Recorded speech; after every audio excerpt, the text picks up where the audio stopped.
So hey guys, welcome back to another video of this channel. So after so long time, धेरै लामो समयपछि आएको छु म. सो त्यसको लागि चाहिँ सरी हैन. अनि कहाँ छु, के गर्दै छु, कता गए भन्ने कुरा सबै कुरा थाहा हुन्छ यहाँबाट. Welcome to second Q&A of this channel. So okay, मैले यहाँ क्वेशनहरु लेखेर राखेको छु. सबभन्दा पहिला क्वेशन छ लाइफ गोल. लाइफ को गोल के छ? लाइक पैसा कमाउनु, मतलब कि पैसा त्यो चाहिन्छ यार. पैसा मतलब लाइफ को मान्छेको मेन गोल के हुन्छ? पैसा कमाउनु. पैसा तसँग पैसा. अनि what's your favourite thing to do? Like video बनाउनु सबभन्दा फेभरेट थिङ लाइक त्यो हो. तर आजकल चाहिँ कम भएको छ. जब 1 month च्यालेन्ज थियो भ्लगिङ वाला, 1 month रेगुलर भ्लग गर्नु पर्दै थियो. त्यति बेला चाहिँ रेगुलर भ्लगहरु हाल्नु पर्दै थियो. एडिटिङ लाइक अपलोड यताउता थम्बनेल यताउता सब गरेर त्यति बेला हालत टाइट थियो. अनि त्यो चाहिँ एउटा फेभरेट थिङ थियो. भ्लगिङ, कन्टेन्ट मेकिङ जे पनि होस्. सबैभन्दा माया लाग्ने मान्छे यु.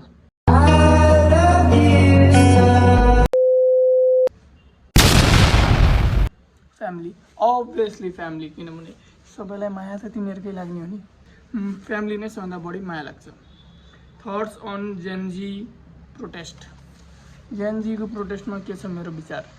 मेरो विचार के छ भनेपछि जे भयो ठीक भयो. कुनै तर कुनै कुराहरु जो चाहिँ त्यो जल्नु पर्ने थियो, अरूको बिजनेसहरुमा जो नुकसान भयो त्यो चाहिँ गलत भयो. तर प्रोटेस्ट चाहिँ सही मोटिभको लागि भएको थियो. तर प्रोटेस्ट बीचमा हाइजेक भयो.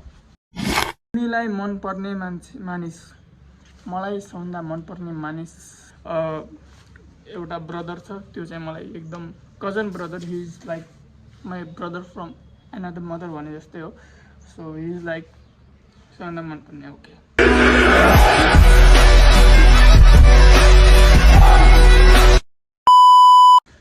अनि यसपछिका क्वेशनहरु सबभन्दा अजीब क्वेशनहरु आएको छन्.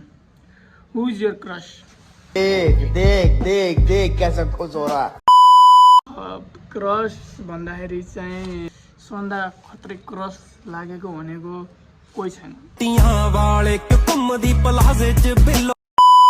So next question is do you have girlfriend? Why? ये क्या बक रहे हो मादर? गर्लफ्रेन्ड छ भनेपछि मतलब छैन, बट स्टिल अगर मेरो गर्लफ्रेन्ड थियो भनेपछि किन भनेपछि कस्तो मतलब? गर्लफ्रेन्ड किन हुन्छ? नभएकोलाई सोध. छैन किन छैन भनेपछि बनाउन खोजेको चाहिँ तर टिक्दैन. मेरो चाहिँ कहिले पनि लभ लाइफमा मतलब त्यो टिक्छ, चल्छ, यति वर्ष चल्छ उति वर्ष चल्छ नि मान्छेहरुको. मेरो त डामाडोल छ. कहिले पनि मेरो बढीमा बढी चल्यो भनेको 1 वर्ष. कौन कहता प्यार सच्चा नहीं होता? हमने भी प्यार किया है. एंड नेक्स्ट क्वेशन छ आर यू प्रेग्नेंट? ये क्या बक रहे हो मादर चो? Do you have baby? भाई म आफै पैदा गर्छु. I am pregnant. के घटिया सवाल हो यार यो. Are you pregnant? What the hell. छु 3 महिना भएको छ. पेट ठुलो देखिन छ भन्दैमा प्रेग्नेंट हुन्छ मान्छे? छैन म प्रेग्नेंट. अनि मेरो बच्चा पनि भएको छैन, बिहे पनि भएको छैन. Okay, I am single. अनि के छ? What is the most important thing and viral video on TikTok? सबभन्दा इम्पोर्टेन्ट थिङ भनेको लाइक हेल्थ हो मेरो लागि चाहिँ. वेल्थ इज हेल्थ मतलब छिची. जब हेल्थ छ तब नै वेल्थ छ भने जस्तो. जति बेलासम्म शरीर छ त्यति बेलासम्म पैसा छ. सो वेल्थ नै सबभन्दा इम्पोर्टेन्ट कुरा हो. अनि भाइरल भिडियो अन टिकटक भनेपछि यदि तपाईहरु मलाई टिकटकमा फलो गर्नुहुन्छ भने गर्नु भएन? अरे गर्नु न. टिकटकको लिंक पनि डिस्क्रिप्सनमा छ. त्यसमा भिडियोहरु खतरा चल्या छ.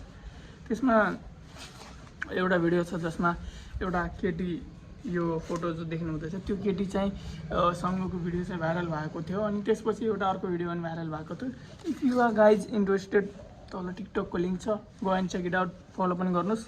अनि त्यसमा भाइरल भिडियो भनेपछि त्यो मैले एक्सपेक्ट पनि गरेको थिएन हैन. मतलब 3टा भिडियोमा 100K भन्दा माथि भ्युज आउनु भनेको ठुलो कुरा हो मेरो लागि त। लाइक मतलब म त सुत्न पनि सकेको थिएन जुन दिन 10K लाइक पुरा भएको थियो त्यो फर्स्ट भिडियोमा, जुन चाहिँ सबैभन्दा सेकेन्ड बढी भ्युज भएको भिडियो हो मेरो त्यो एकाउन्टमा। सो त्यो चाहिँ मेरो लागि लाइक सकिङ थियो कि, लाइक आई वाज लाइक यति खुसी।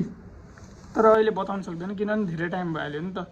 अनि त्यो भिडियोले गर्दा खतरा मतलब कि इन्गेजमेन्ट आयो, कमेन्टहरू यताउता लाइक यति धेरै, ओ माई गड मजा आएको थियो। त्यो चाहिँ सबभन्दा मतलब क्रेजी थिङ थियो मेरो। अनि last question but not the least, तिमी किन यस्तो? म यस्तो भने कस्तो, यस्तै छु नि म, ठिक छु। सो क्वेसन पनि खतम भए।